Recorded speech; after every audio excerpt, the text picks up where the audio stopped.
I'm a personal trainer and strength coach. That's not where I began. I actually have a long history of, hey Natalie, disordered eating and a lot of body shame wrapped around gender dysphoria, wrapped around just being someone assigned female at birth in, present day America, and wasn't active, really struggled to feel powerful in any way in this world. And and my job at the time, I have a master's degree in creative writing, like many of us here in Sabbatical Beauty, a history in academia that kind of took a turn. And so I reached a point of just really being sick and tired of feeling like my only relationship to movement was based in shame. My only relationship to myself was grounded in this feelings of not being enough, not being right, that maybe I'd be better if there was less of me. And I wanted to find a way of moving that I didn't hate. So I started just exploring anything and everything and discovered strength training and luckily discovered coaches who helped empower me and helped me. It was like almost like a parting of the skies sort of experience of this idea of movement as a path towards empowerment.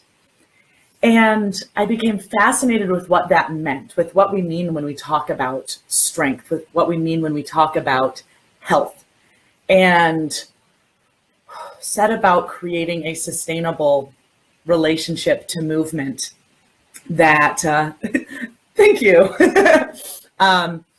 And speaking of, I've been using Sabbatical Beauty products for about 6 months since my sister got me some for my birthday. And I don't know, it's amazing. I think I'm looking better and feeling stronger at 37 than I was at 27. It's pretty amazing. So finding a new way of being in my body, finding a way that movement was a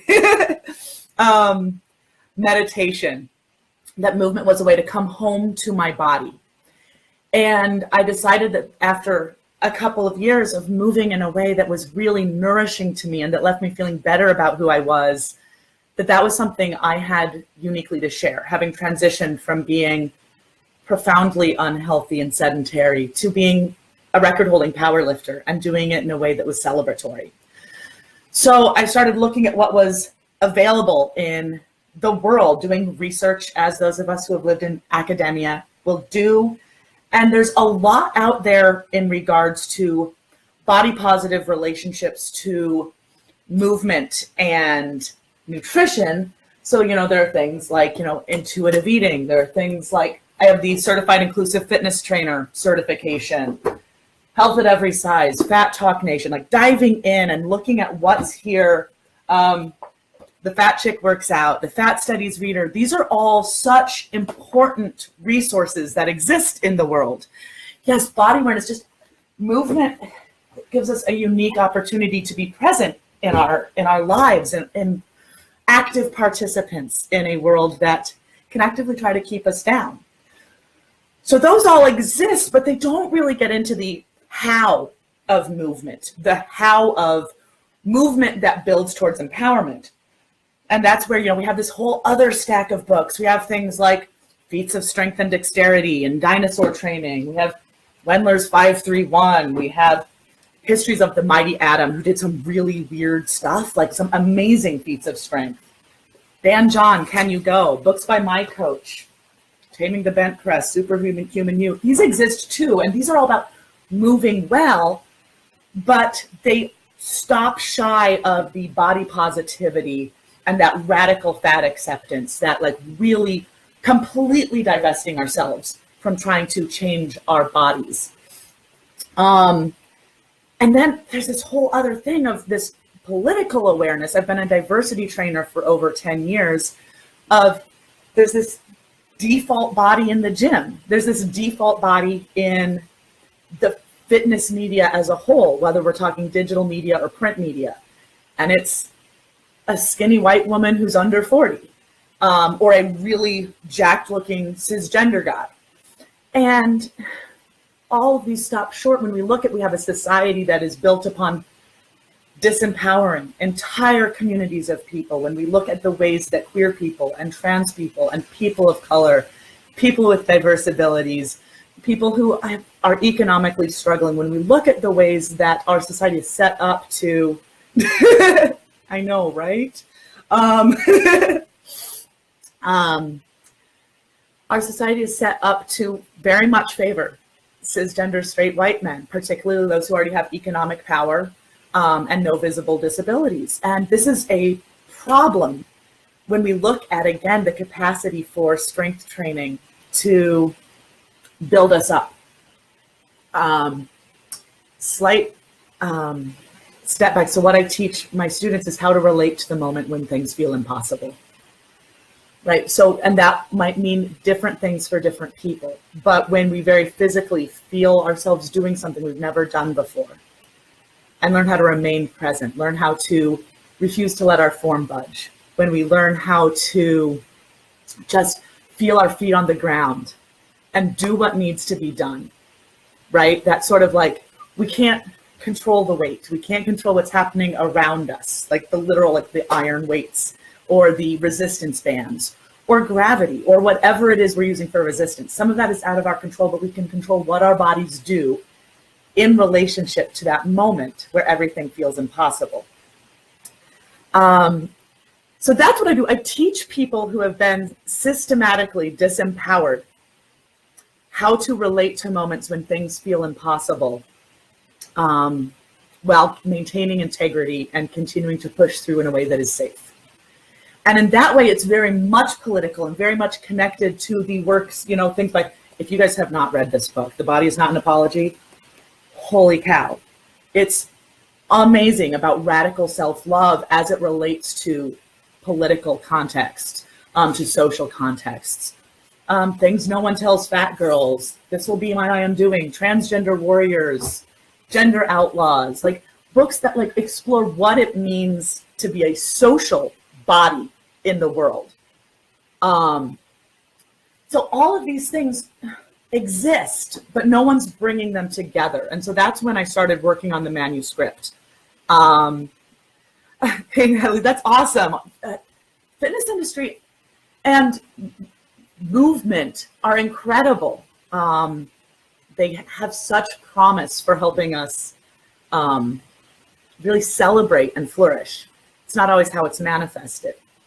So bringing all of these together, and I've been working again with my history in creative writing and editing, creating a manuscript that does not exist, that takes a critical lens at what body positivity may be leaving out in terms of what does it mean to try to be body positive in a trans body that is experiencing gender dysphoria, right? What does it mean to be body positive when in a way that doesn't discount the very real political consequences of 21st century America? And connecting that also to some pragmatic things. Here are some movements that can be accessible to different people in different bodies. Here's a invitation to explore it yourself. So a practical guide towards movement, as well as an exploration of how to move in a way that completely empowers different people, different bodies, different backgrounds. And there's nothing like that that exists. There's some very like, again, it's all islands. No one's bringing it together. So I already have an almost completed manuscript for an ebook and an almost completed 7-day email series. And I'm just shy of having them completed. And I just need that little extra something to push it over the edge.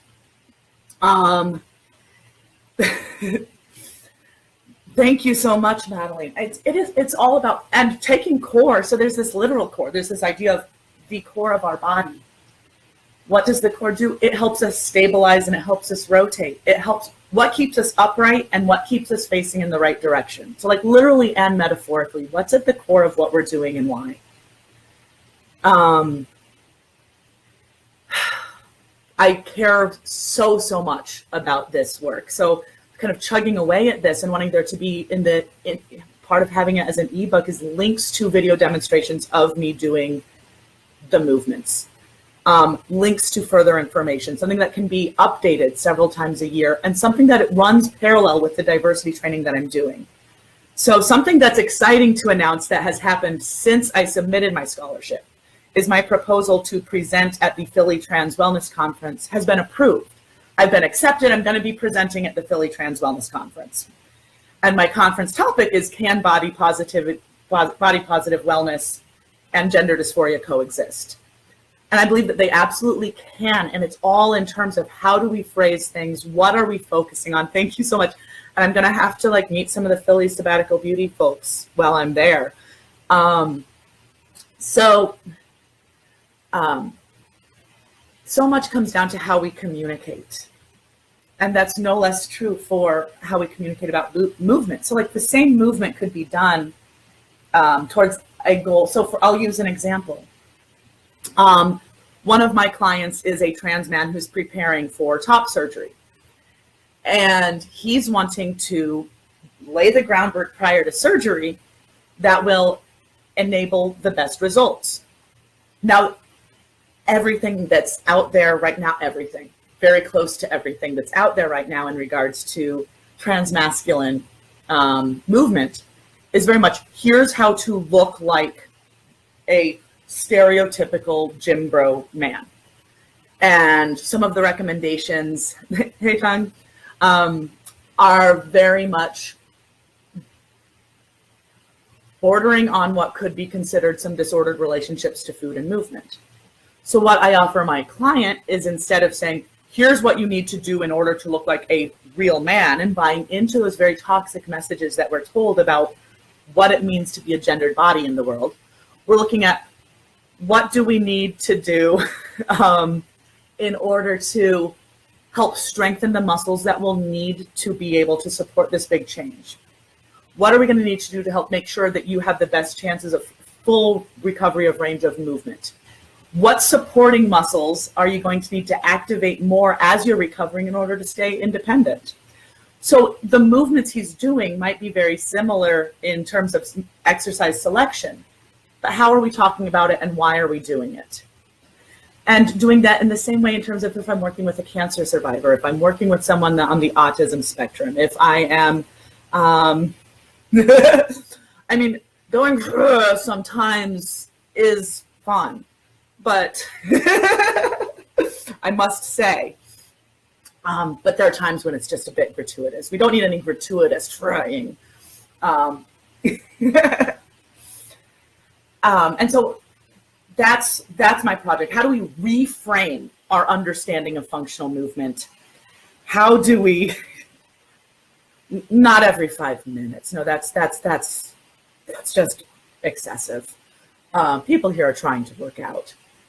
I'm getting distracted. Your comments are so great. I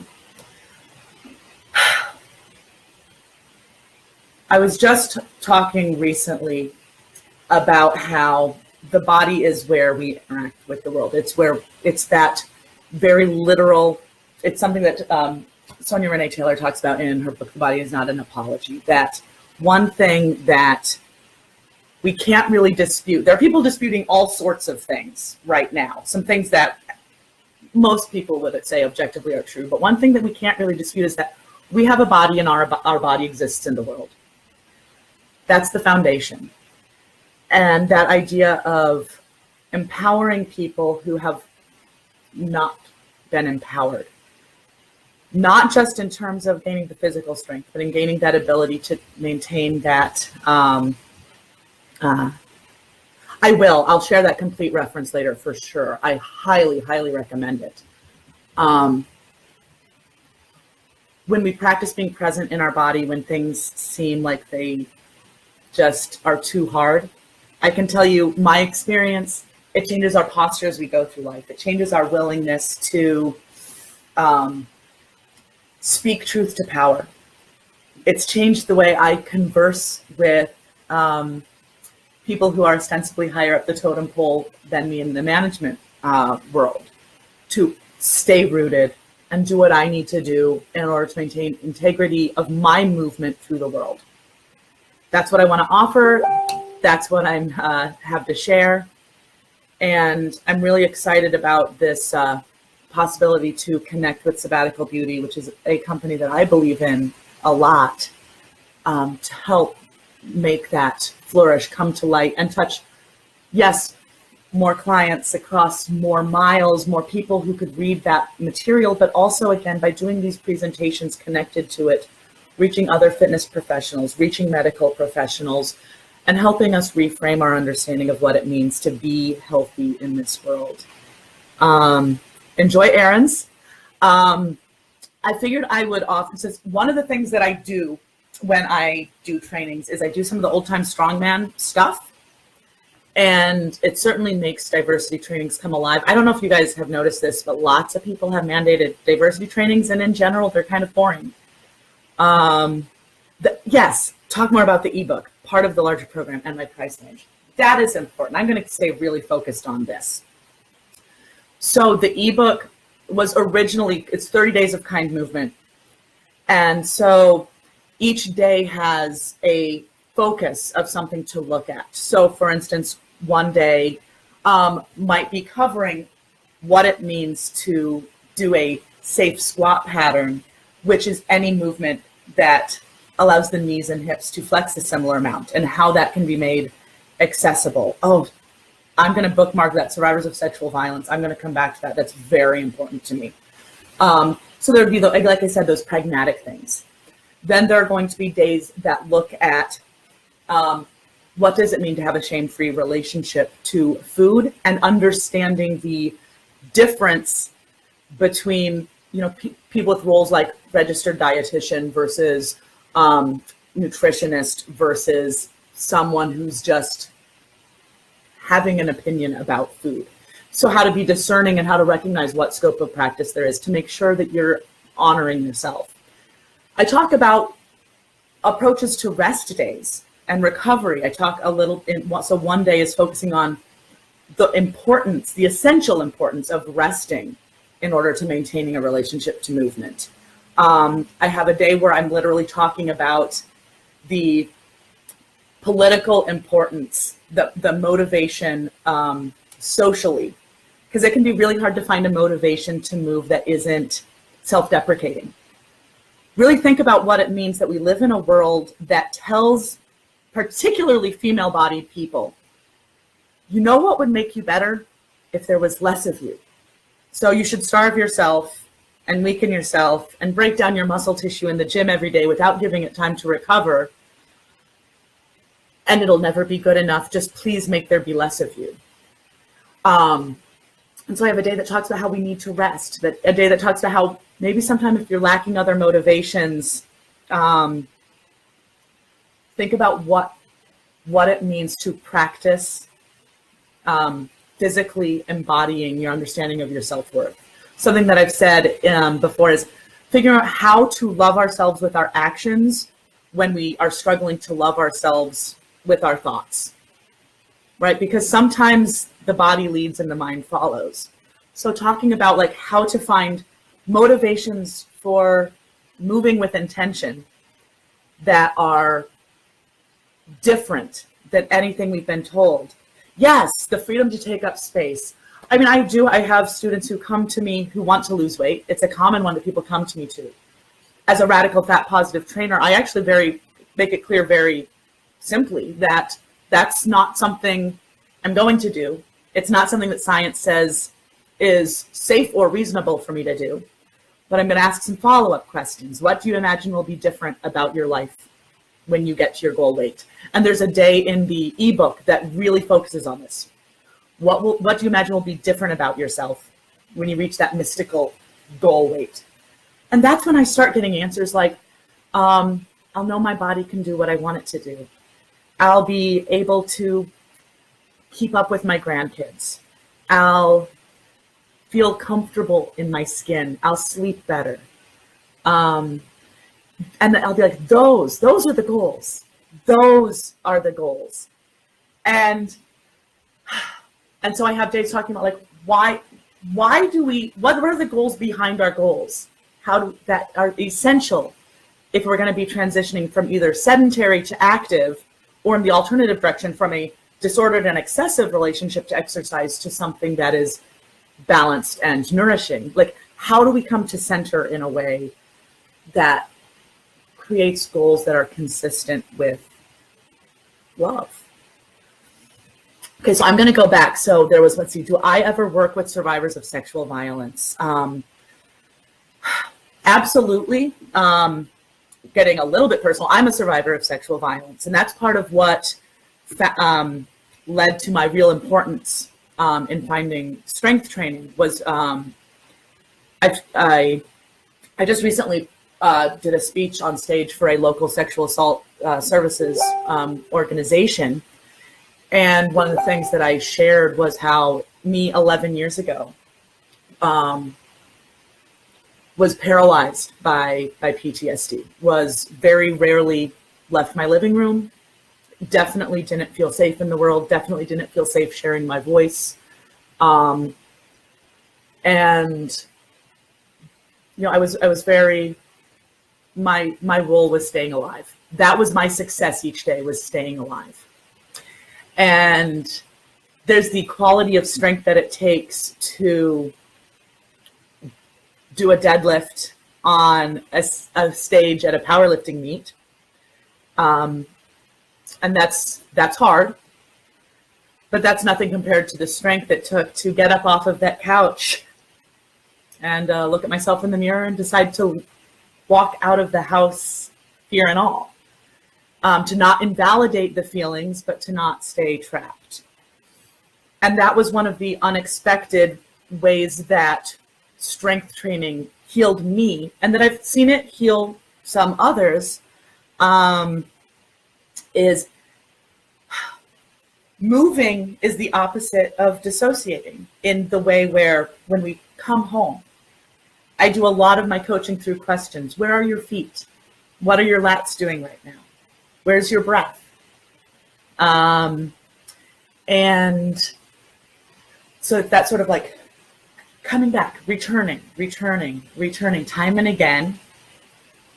And in a way that honors, I think it's very important for personal trainers, particularly, to honor their scope of practice. I am not a psychiatrist or psychologist. I absolutely refer people out to, you know, various trauma specialists who I know of locally, if they're a local client, or reaching out if they're not. This is my cat's tail here. This is Colonel Fogarty Fuzzy Butt. Hi, everybody.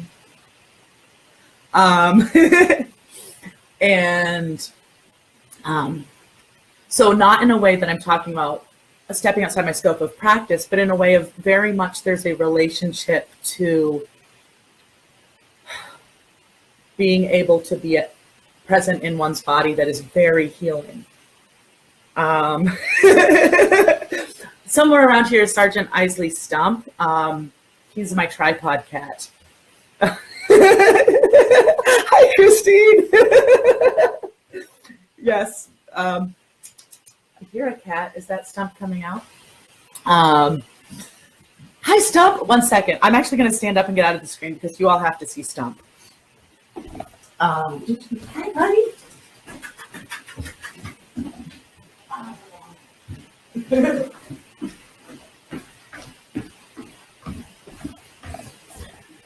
This is Sergeant Stump. And I've also worked with several people who are, you know, combat veterans who have had similar experiences of needing that practice of coming home and doing that strength training. That Fogarty, sometimes when I'm on Skype, like it'll be like a shark's tail that'll just like cross over as he walks over my lap, so we can only hope. I've gotten so distracted because of the cats. So really, I don't focus my work towards there are already so many people who are helping people get swole or get skinny. There are a lot of gym spaces that are very, very white, that are very, very young, that are very, very expensive. And I instead really focus on who is being left behind. Thank you for understanding, Jackie. That's all right.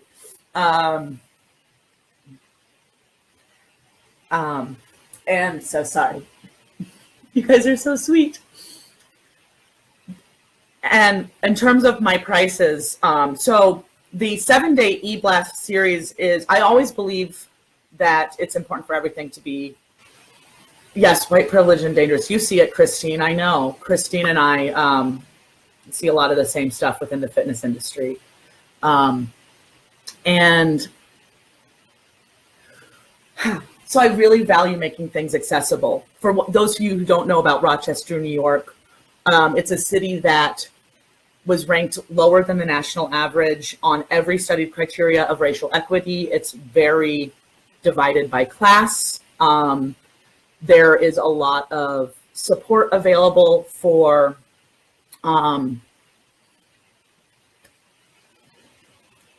LGB folks in Rochester within a very narrow bandwidth, but not necessarily trans folks or people of color. The 8-way tie would be awesome. I know I'm looking at these other projects and they're incredible. I'm inspired by all of you. And so I try to be very, very conscious of what it means to be accessible. I made sure that the house I got, I trained people out of my garage gym, that there are no stairs going into it. I make sure that I got a house that's close to a bus line. I have a scholarship fund that enables people, whether locally or online training, to work with me for either a reduced cost or no cost. I want the 7-day e-blast series to be no charge at all. And then, so the ebook would be I'm looking at other comparable ebooks that are available, pricing it similar to that, so right around $20. But with that 7-day e-blast series, covering a lot of the main bases, and again, that one's already 90% done, that would enable people to access a lot of the heart of it for no cost at all. I am so committed to making things as accessible as possible without undervaluing the value of my work. And that's a balance point. That's a hard thing to look at, because I also think it's important as a female-bodied person who's gender non-binary and who, like I said, is in recovery from a lot of things, from disordered eating, who has just really, I think it's important for those of us, Sabbatical Beauty is a great example, to set an example of not undervaluing our labor anymore. And to ask for what I am owed and to understand that, while also finding ways to make sure that there is not a cost barrier to those who don't need it. I think Sabbatical Beauty does excellent with the number of ways that they make that work. And so again, I have clients who are able to, who contribute to a scholarship fund that I use. I focus it towards people of color, people with diverse abilities, trans folks and queer folks, so that they can still train with me without undervaluing my labor. And I want to carry that into what I do with the education and with the writing. And that's it. So I make sure that what I bring in per hour is worthy, while also enabling myself to welcome as many people as possible. And because it's important for women, for people of color, for trans folks, for queer folks, to see a living example of someone saying, I know my worth. So I think that was, were there any questions that have been asked up above that I missed? Anything that you guys want to make sure you know more about? I'm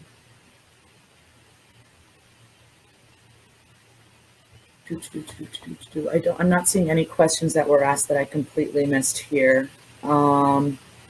Thank you, Jennifer. I must say I have a vested interest in hoping I do as well. I'm at a time where I'm making a big leap towards making what I do here. I did not show. Do people want to see me bend some steel? I can do that. I'm at the point of leaping off and deciding to go fully independent and do this full time and committed, which is some financial risk. And I believe in my message. I know that no one in the industry is doing exactly what I do. And I want it to reach as many people as possible. I've seen the healing that comes from people who have never been invited to be at home in their bodies. And I've seen the way that impacts not just physical health, but the way it impacts relationships, the way it impacts their choices, the way it impacts just everything. I've seen the healing that comes. I've seen it give people their lives back. And it can be in little ways. One of my clients is in her 70s, and I've been working with her for about 1.5 years.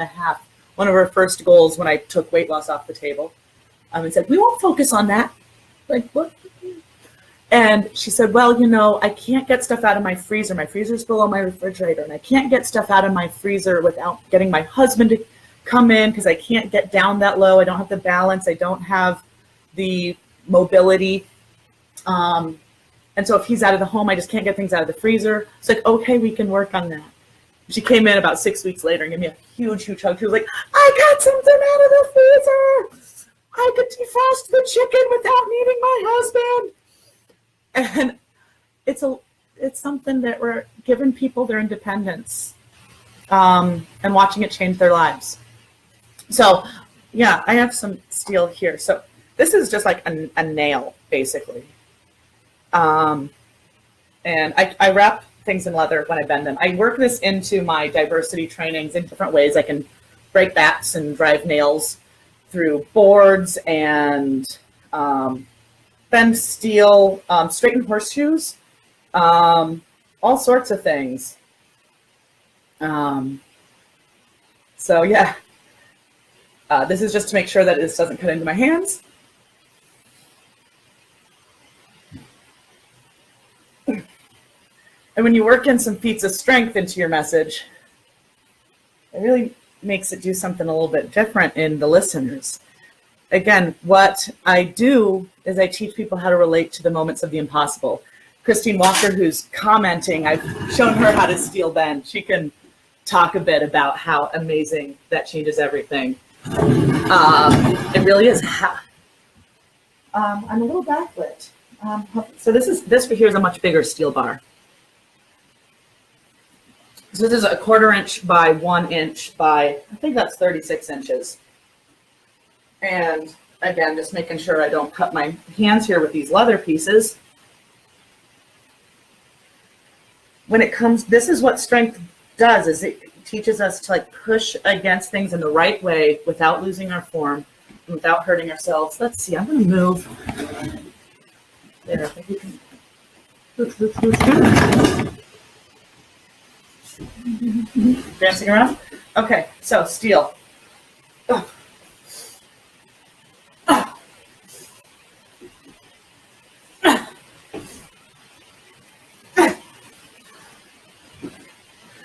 And making things move closer together.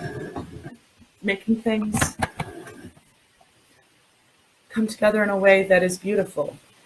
What do I do with the bent steel? Right now I have a pile of it that Stump likes to nap on. I also have some that's bent in some really cool designs and that is freestanding that I think I need an Etsy shop for. And I have some just hanging up because they're pretty. I'm someone who 11 years ago had never touched a weight, had never picked up a barbell or a dumbbell or a kettlebell or imagined a piece of steel. And I believe in the power of giving back. And I'm a good writer, and I'm a good heart, and I'm a good educator. And I want to use this experience to create something that doesn't exist and make it accessible to the world so that other people can discover that as well. Yes, the yogi cat who sleeps on steel, that's exactly him. I am going to go ahead. I think I'm going to log off of the live. I think I overstayed my scheduled welcome. I enjoy talking about this very much. I do have writing samples of some of the days. I have, pretty active library of movement demonstrations. If anyone wants further information, do feel free to shoot me a friend request and ask if I can provide additional information for those of you who are really concrete minded, who would like to see some examples of my work and what I have to offer that are above and beyond what I would think to share when I'm being distracted by cute cats. Feel free. I'm really enjoying connecting with all of you in Sabbatical Beauty, and I'm really excited just to be a finalist and just to get to share this with all of you. And for any of you who live in Philly, maybe I'll see you when I'm there in August for the Philly Trans Wellness Conference. Thanks so much, and don't hesitate to reach out to me with additional questions or things that I didn't get to during this time. Thanks so much.